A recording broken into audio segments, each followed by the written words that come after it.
13,421টি primary শিক্ষক নিয়োগের general SC ST ওবিসিদের কাট অফ কত হবে আমি কিন্তু এই ভিডিওতে পুরো ডিসকাস করব পুঙ্খানুপুঙ্খভাবে, এবং প্রাইমারি শিক্ষক নিয়োগের যে অফিসিয়াল কাট অফ কত ছিল গতবারের অর্থাৎ 11,765 নিয়োগের, সেটা আমি এখানে আলোচনা করব।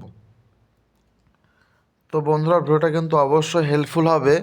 আপনারা দেখার মতো অবশ্যই একটা লাইক করে দেবেন, আর নতুন চ্যানেলটা অবশ্যই সাবস্ক্রাইব করে সঙ্গে থাকবেন এরকম আপডেট সবার আগে পাওয়ার জন্য। কি বলেছে? বলছে 11,765 প্রাইমারি শিক্ষক নিয়োগের অফিসিয়াল কাট অফ। আমরা জানি যে এই নিয়োগে অর্থাৎ পিটিআর 2022-এ ফাইনাল কাট অফ কী ছিল আমি বলে দেব। তো প্রথম ফেজে প্রাইমারি পর্ষদ নিয়োগ করেছিলেন 9,533 জনকে। অর্থাৎ আমরা জানি যে বিগত 31শে জানুয়ারি 2024 সালে কিন্তু প্রাইমারি পর্ষদ অফিসিয়ালি 9,533 জনকে নিয়োগ দেয় বা নিয়োগপত্র জন্য রেজাল্ট বা প্যানেল বার করে। সেখানে কি ছিল একটু দেখে নেব।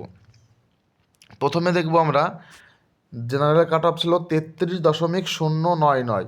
এটা কিন্তু নন এক্সেমটেডদের ক্ষেত্রে।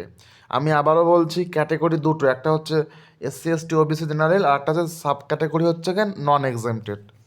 তাহলে ছিল কত? 33.099। এটা কিন্তু অফিসিয়াল এবং অথেন্টিক কাট অফ।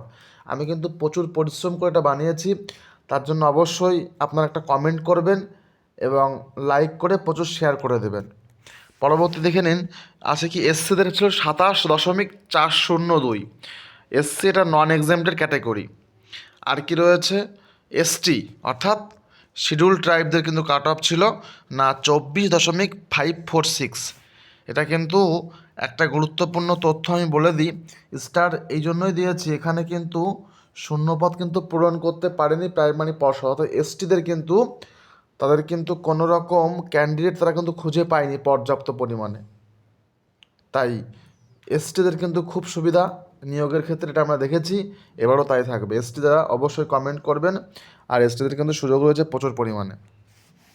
পরবর্তী বলছে ওবিসি এ, তাদের 30.731। ওবিসি বি ছিল 32.110। অর্থাৎ এখানে আমরা দেখতে পাচ্ছি যে ওবিসি এ থেকে কিন্তু বিটা আরও টাফ বা বেশি কাট অফ গেছে, কারণ ওবিসি বিতে প্রচুর ক্যান্ডিডেট কম্পিটিশন করেছে, তার জন্য কিন্তু OBC beta high cut off চলে গেছে নন এক্সামিনেটদের ক্ষেত্রে। পরবর্তীটা পিএইচ অর্থাৎ ফিজিক্যাল হ্যান্ডিক্যাপেরও কিন্তু পর্যাপ্ত ক্যান্ডিডেট পাওয়া যায়নি। লাস্ট এমপ্যানেল হয়েছে 22.469। তো আমরা বুঝতে পারছি যে কিভাবে কাট অফ কিন্তু ধীরে ধীরে কমছে।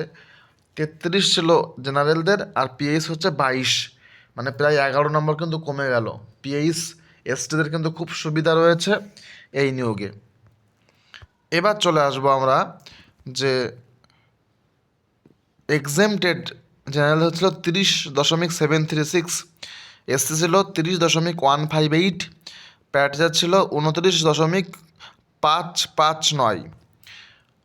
তো এটা ছিল আমাদের প্রথম ফেজে, অর্থাৎ প্রাইমারি পর্ষদ যে প্রথমে 9,533 জনকে নিয়োগ করেছিলেন, সেই নিয়োগের ক্ষেত্রে কিন্তু এই কাট অফটা পুরো অফিসিয়ালি ছিল। এবার আমরা জানি যে গতকাল 7ই জানুয়ারি 2026 সালে প্রায় 2 বছর পরে কিন্তু প্রাইমারি পর্ষদ দীর্ঘ প্রতীক্ষার অবসান ঘটিয়ে সুপ্রিম কোর্ট অফ ইন্ডিয়ার রায়কে মান্যতা দিয়ে তারা কিন্তু আবারও 20-22 ডিএলএডদের নিয়োগ করেছে। প্রায় মানে মেরিট লিস্ট বার করেছে প্রায় 1976 জনকে, এটা জেনে গেছি। এবার এই বিষয়টা নিয়েই কিন্তু আমরা পুঙ্খানুপুঙ্খ বলে দেবো কি হবে। অর্থাৎ 1976 জনকে নিয়োগপত্র দেবে প্রাইমারি পর্ষদ খুব শীঘ্রই। অলরেডি অফিসিয়াল ওয়েবসাইটে গতকাল 7ই জানুয়ারি 2026 কিন্তু লিস্ট প্রকাশ করেছে। এবার বলে দিই এইখানে, তাহলে আমরা এটা বুঝতে পারছি এখানে পরিষ্কার যে প্রাইমারি পর্ষদ প্রথমে কিন্তু 9,533 জনকে নিয়ে নিল 2024 সালে, আর 2026 সালে এসে কিন্তু তারা নিতে চাইছে 1976 জনকে, টোটাল 11,509। অর্থাৎ 11,765 কিন্তু নিয়োগটা পুরোপুরি কমপ্লিট করতে পারলো না প্রাইমারি পর্ষদ।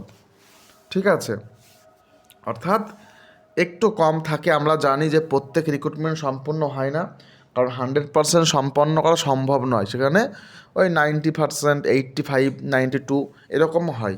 যাই হোক, তাহলে আমাদের পরবর্তী বিষয় যে এই সেকেন্ড ফেজ 20-22 ডিএলএড ব্যাচদের কাট অফ কত। আমি আবারও বলছি, এদের কিন্তু কাট অফ বলা ঠিক হবে না, কারণ এটা কিন্তু সুপ্রিম কোর্ট অফ ইন্ডিয়ার দের উপর কিন্তু এটা রায়টা হয়েছে, এবং 20-22 ডিএলএডদের প্রায় সবাইকেই নিয়েছে। অল্প কিছু বাদ গেছে, কিন্তু প্রায় সবাই সুযোগ পেয়েছে। তো এই ক্ষেত্রে কি হয়েছে কাট অফটা দেখে নিন। জেনারেল আছে 29.735, এসসি আছে 22.384, আর ওবিসি এ আছে 29.146, আর ওবিসি বি আছে 29.401। তো এই হচ্ছে কাট অফ। এটা কাট অফ, অর্থাৎ গতকাল যে রেজাল্ট বা মেরিট লিস্ট দিল তার সাপেক্ষে কিন্তু আমি পুরো অফিসিয়ালভাবে দেখে বানিয়েছি। যদি কেউ মন্তব্য থাকে অবশ্যই আমাদের কমেন্ট সেকশনে কমেন্ট করবেন। আপনাদের মূল্যবান কমেন্ট আমি দেখি এবং রিপ্লাই করে দিই। আর যারা দেখছেন না তাদেরকে অবশ্যই ভিডিওটা শেয়ার করে দেবেন প্রত্যেকের মাঝে, কারণ প্রত্যেকে বিষয়টা জানতে পারে।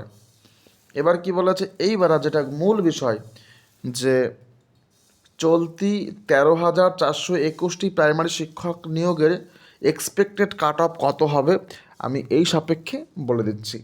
আপনারা প্রত্যেকে দেখে নিন এবং এইভাবে পড়াশোনা চালিয়ে যান। তো জেনারেল হবে কত, 32.667, অর্থাৎ সব দিন কিন্তু জেনারেলে কিন্তু কাট অফ অবশ্যই একটু বাড়বে, কারণ এটা আমাদের বলার অপেক্ষা রাখে না, 32+ হবেই। এটা আপনারা ইন্টারভিউর পরে মিলিয়ে নেবেন। হলো, এবার চলে আসবো ওবিসি বিদের ক্ষেত্রে। অর্থাৎ ওবিসি বি আদার ব্যাকওয়ার্ড কাস্টদের কিন্তু হবে 31.50, অর্থাৎ 31.5 কিন্তু ওবিসি বিদের কাট অফ যাবে, কারণ ওবিসি প্রচুর আছে। এবার চলে আসবো ওবিসি এদের ক্ষেত্রে, তাদের কত হবে না 30.333। এবার চলে আসবো এসসিদের, যেহেতু এসসি মানে কি শিডিউল কাস্ট, এদের কিন্তু কাট অফটা মোটামুটি মিডিয়ামে যায়। তো এখানে 28.667, অর্থাৎ প্রায় 29 মতো যাবে। আর কাট অফ কিন্তু অবশ্যই আপনারা ±0.667 কিন্তু যোগ বিয়োগ করে নেবেন, বাড়তে বা কমতে পারে, যেটা এক্সপেক্টেড। এবার চলে আসি, পরবর্তী হচ্ছে গেন পিএইচ 25.333 এবং এসটিদের 24.137, এরকমভাবে কিন্তু কাট অফটা যাবে।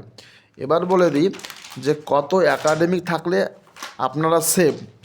তো যাদের একাডেমিক 25+ আছে তারা কিন্তু পুরোটাই সেভ, কারণ আমি বলতে চাই যে প্রাইমারি পর্ষদ কিন্তু এবার মোটামুটি ভালোই মার্কস পাবে ইন্টারভিউ অ্যাটেন্ড করলেই 4-5 পাবে, আর একটু পড়াশোনা করে পড়লে অবশ্যই আপনারা 6-7 আরামসে পেয়ে যাবেন। তো 25 স্কোর কিন্তু সেফ জোন বলে আমরা মনে করছি এবার রিক্রুটমেন্টে। ঠিক আছে, আশা করি প্রত্যেকে বুঝতে পারছেন যে 25 স্কোর হলে কিন্তু সেফ জোনে আমরা চলে যাচ্ছি। আর যেটা বলবো লাস্টে সেটা হচ্ছে 11,765 প্রাইমারি শিক্ষক নিয়োগের যে প্রিভিয়াস ইয়ারের প্রশ্ন উত্তর 4200+, সেই পিডিএফ পেতে আজই যোগাযোগ করবেন আমাদের হোয়াটসঅ্যাপ নম্বরে 6295826266 এই নম্বরে। আরও অধিক জানতে ডেসক্রিপশন বক্সে আমাদের সম্পূর্ণ তথ্য রয়েছে, দেখে নেবেন। সঙ্গে থাকুন, সাবস্ক্রাইব করে সঙ্গে থাকতে হবে। Thank you, thanks for watching.